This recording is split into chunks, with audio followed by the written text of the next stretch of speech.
Lindo. É o Eu vou processo. fazer uma pergunta agora que vai encaixar nesse que a gente tá falando. Quais são os principais objetivos da liderança de vocês? Bom, desafios, né? Os principais desafios, ele falou. São vários desafios. Eu analiso assim, em se falar de liderança, desde o início da igreja acontecendo, nós tínhamos uma grande preocupação. Nós orávamos a Deus da seguinte forma: Deus, manda pessoa para nos ajudar. Durante esse processo, a gente orando, a gente ficava olhando as pessoas que a gente queria que Deus mandasse, né?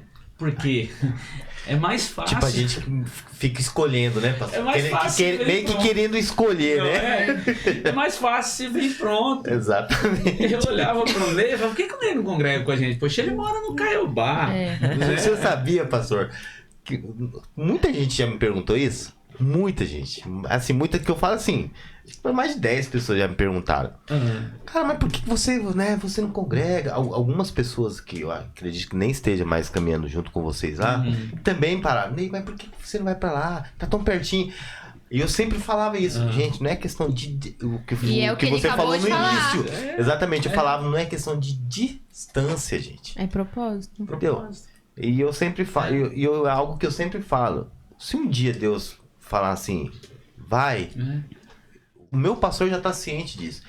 Eu tô lá há 16 anos, eu falei, pastor, o dia que eu chegar a falar pro senhor assim, eu vou, se aquiete. Porque eu não tô fazendo besteira. Sim. Entendeu? Porque se tivesse que fazer besteira, eu já tinha feito muito mais tempo. Porque, né, problemas nós temos. Todos nós temos problemas. A gente tem problema com liderança, a gente tem problema com o pastor. O pastor tem problema com a gente.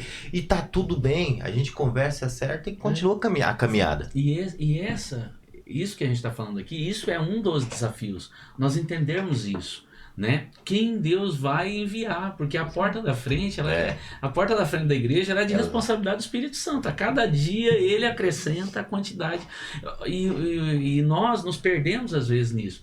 Nós queremos interferir na porta da frente. Exatamente. Quando na verdade nós não temos. Outra situação que eu vejo em relação ao desafio.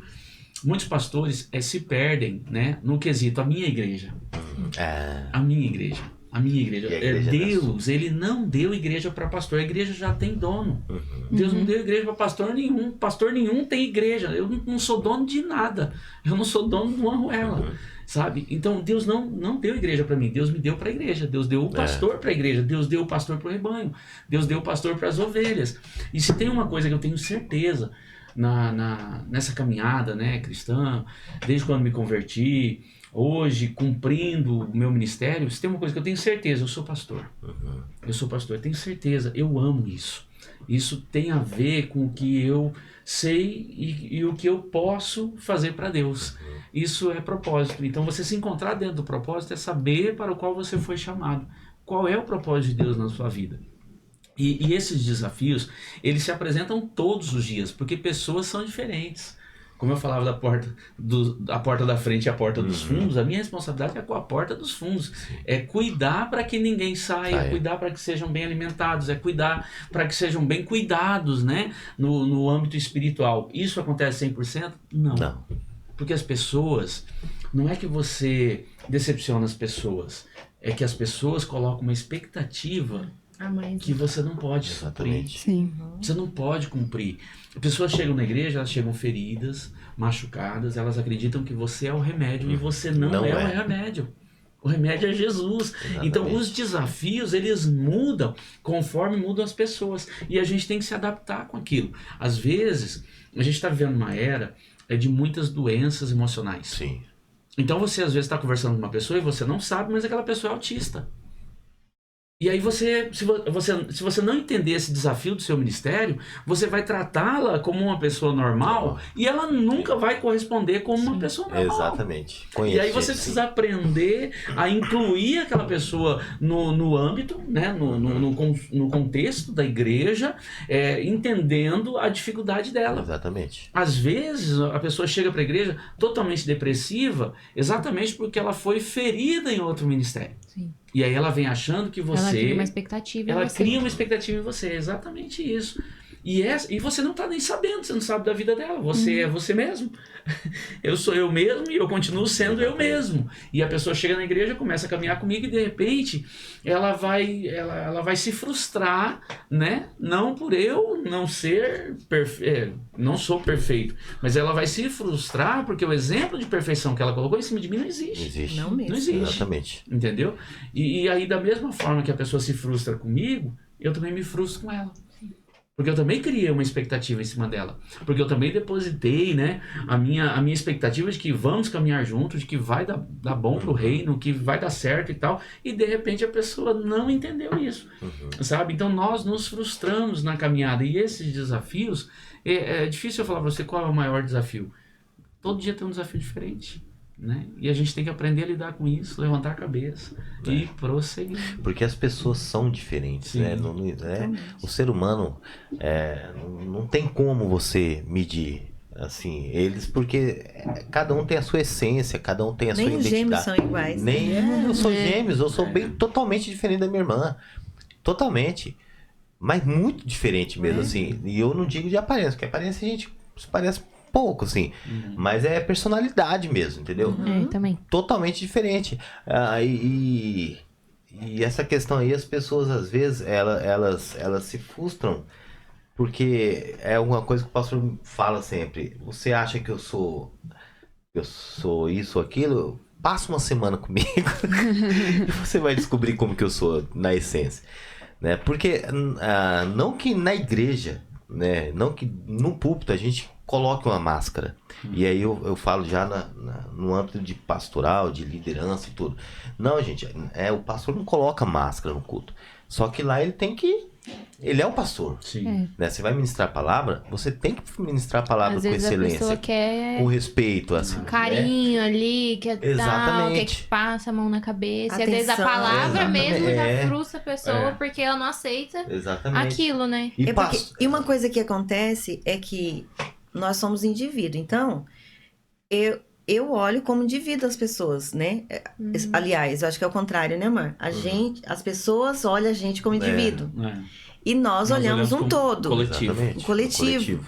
Então, elas esperam muito da gente por isso, porque a gente não consegue olhar. Não tem como ser O indivíduo, porque individualista com todos, Exato. né? São muita gente. E são muitas pessoas. Então, Exatamente. por exemplo, às vezes uma pessoa ela fica doente, você vai lá, faz uma visita ou pede para alguém visitar. E muitas vezes eles querem que eu e o Carlos esteja sempre dando atenção. E não tem como a gente fazer sempre isso. Então, o que a gente tem trabalhado bastante agora é capacitar pessoas, né, amor? Para que possa fazer o mesmo que a gente. Tem outros pastores também para poder fazer, para alcançar a igreja e liderança. É né? verdade.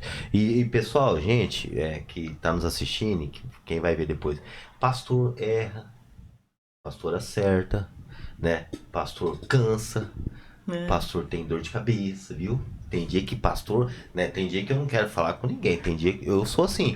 Quando eu chego meio quieto no meu trabalho, o pessoal já sabe que eu tô meio chateado. Já sabe que eu não tô legal. Gente, pastor também tem um dia mal. Né? Tem aquele dia também que não tá muito bem pra querer falar com alguém. E nós precisamos entender isso. Sim. Que antes do PR, tem um nome. Tem um nome.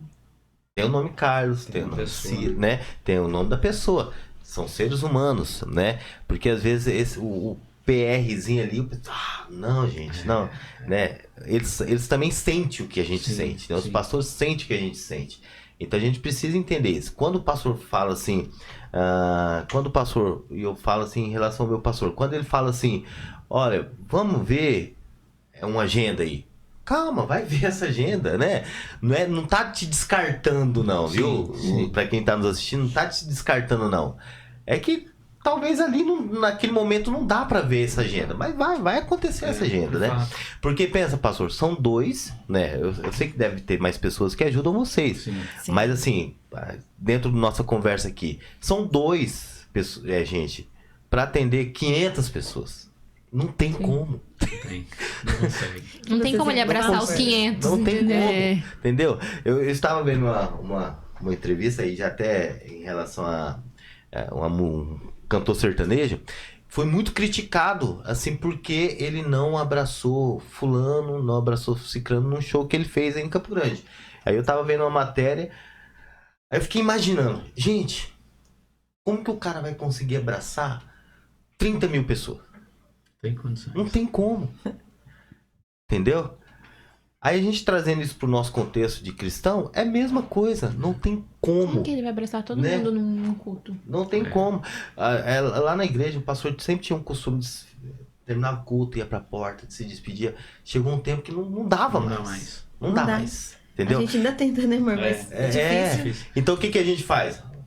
Abraça você ali, você Quando tá ali. conversando com um já. Opa, tchau, obrigado, Deus abençoe. Você não. Aí aquele que você tá conversando pensa que você não tá dando atenção. Exatamente. Não é que não dá pra. Não dá. Né?